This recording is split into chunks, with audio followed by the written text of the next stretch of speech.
5. Reading Diary of a Wimpy Kid. In Children's Alley, I don't think they even bother cleaning up when one family leaves and a new one comes in. So when you get to your table, there's always crumpled up napkins on the floor and half-eaten French fries on the seats. The first time we went to Corny's, I didn't check my seat, and I ended up sitting on an open-faced peanut butter jelly sandwich.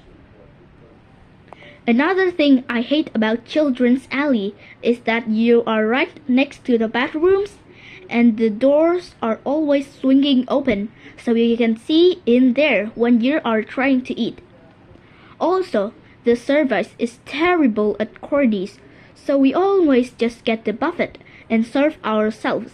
The food is in these metal trays, and there's always stuff from one tray mixed in with the others. At the dessert bar, they have an ice cream dispenser where you can make your own sundae. I know that sounds great, but there's a reason most restaurants don't let customers operate the soft serve machine.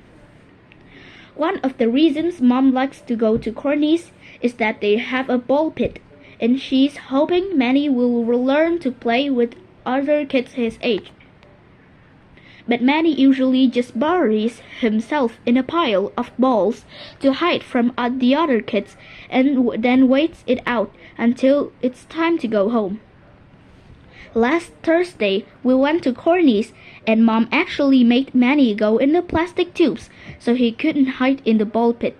Manny got freaked up there too, and he was too scared to come down on his own. So Mom told me I had to go up there and get him since I was the only one in the family who was small enough to crawl in the tubes. I tried climbing up through the area Manny had used to get into the tubes, but it was too tight of a squeeze and I had to bail out. That meant the only way I could get to Manny was to climb up the spiral plastic side that ties into the ball pit. I am not a fan of dark, enclosed spaces to begin with, so I wasn't looking forward to crawling up that thing. I yelled into the bottom to make sure the coast was clear, but kids ignored me and came sliding down anyway. Once I made it past the traffic jam and got all the way to the top, I started crawling around through the maze of tubes to try and find Manny. There was no ventilation up there, and it reeked of dirty socks. I realized I was the wrong person to go looking for Manny too, because I've always been bad at mazes. This fall, me and Mom went in the corn maze at Reynolds' farm, and Mom was counting on me to find the way out. But I got us so lost that Mom had to call 911 for someone to come rescue us.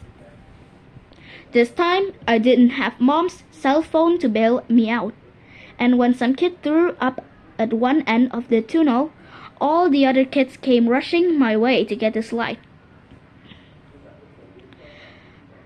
Eventually, I found Manny in one of the tunnels, but by then I was ready to crack up. So one of the waiters had to climb up and rescue Manny and me. The worst part of the whole experience was that I had to throw my favorite pair of jeans because I couldn't get rid of the smell of feet, even after washing them with bleach 3 times. Okay, that's it. Thanks for listening, guys.